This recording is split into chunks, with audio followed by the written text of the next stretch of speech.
On a hot summer day, Jay is at the amusement park with his client's family. Jay, a former research scientist, is a struggling pharmaceutical salesman and works as a personal assistant for one of his rich clients to make ends meet. When he arrives home, he meets his brother, JP, who's currently working as a detective, waiting for him. Jay gives him the cold shoulder and tells him to leave. As Jay walks in, he sees his family eating pizza and chicken and boasting about how JP bought it for them. Feeling belittled, Jay yells at them for eating so late and heads to bed. JP meets his friend, who is an independent stockbroker. They're looking at a particular medical stock, talking about how it's on the rise. His friend tells him it's a guaranteed moneymaker, but JP threatens him and tells him to make sure. The last time he borrowed Jay's money and lost it all, causing a strain in their relationship. JP visits his girlfriend, Yeon-ju, a pharmaceutical research scientist.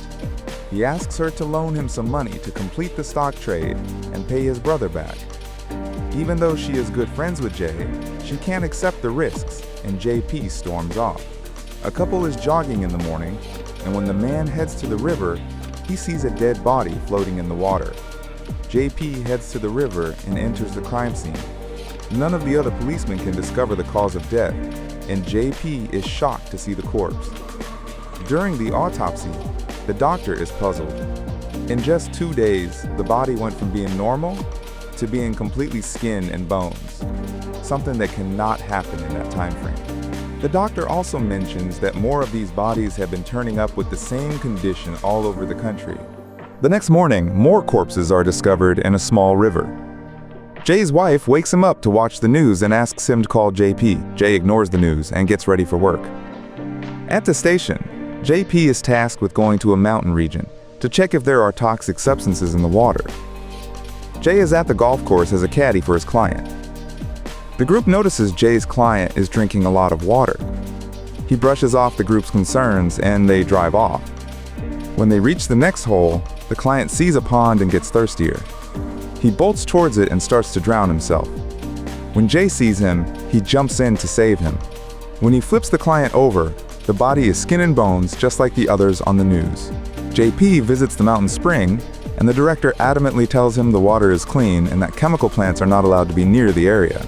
When he mentions the bodies of the family living in the area, the local police and the director tell JP that it was suicide and that it's not correlated to the other deaths. JP is staking out the area. His boss told him to find something or don't come back. He calls his girlfriend and she tells him she's busy, and the department is on full alert due to the mysterious deaths. He wakes up to multiple corpses lying in the river next to where he parked. As more corpses are discovered across the countries in all bodies of water, the government begins to act. The government creates a task force with Yeon-ju to deal with this as quickly as possible, and they discover that the cause is unknown, but the symptoms are extreme hunger and thirst before the brain loses control and drowns the body. The task force enters a house, and when they head to the bathroom, they see a corpse in the bathtub with long worms coming out the bottom of the body. With this sample, they realize that these are horsehair worms but have been mutated to infect humans instead of insects. The deceased contracted the worms while coming into contact with the worm's eggs in the water. When the worms reach full maturity, it forces the brain to head to a larger source of water, and when escaping, leaves the body with just skin and bones. The task force is making a public announcement about the horsehair worms. Jay runs home because of the symptoms his family showed the past couple of days. He asks his wife if she and the kids went to the river in the summer. She tells him they did, along with another family who died with the same symptoms. The task force discovers that the worms hide in the intestines, and that vermicides would be the best way to kill them. They decide to begin experimenting on the patients at the hospital. Yeon-ju voices her concerns that humans are not lab rats, but she is ignored. A doctor rushes to the ER, and Yeon-ju follows. A mother gave her young daughter vermicides at home to combat the worms, but her body rejects it and is dead within minutes, forcing the task force to think of another way. JP is dealing with the chaos at the police station when he sees the director of the mountain spring hiding in the corner. JP approaches him, and the director starts crying from guilt, saying it's his fault. Before JP can question him, Yeon-ju calls him, saying that his brother's family is infected, and he runs off to help them. The infected people across the nation start to stampede out of the buildings looking for water. Jay's wife and kids begin getting aggressive, and he grabs each of them and holds them down. Other non-infected people try their best to restrain them, but a lot of them reach a water source and drown. The number of infected people are estimated to be in the millions, and the task force set up quarantine zones across the nation. Jay and his family reach one of the quarantine zones. The mountain spring director confesses to what happened in the spring.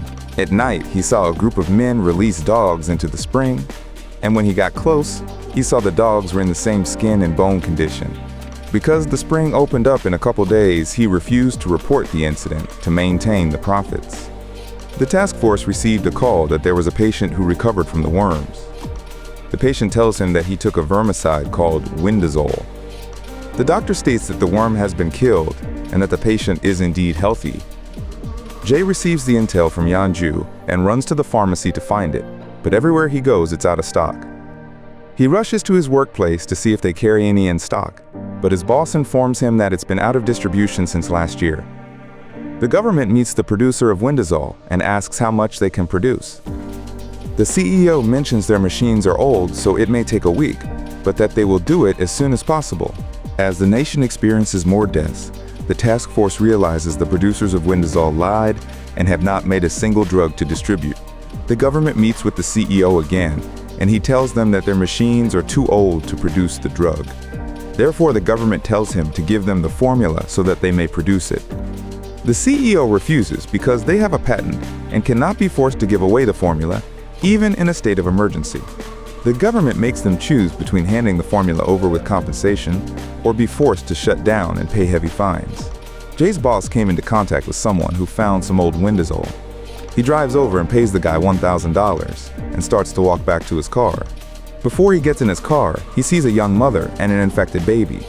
He can't force himself to drive off, so he walks over and hands her one of the pills.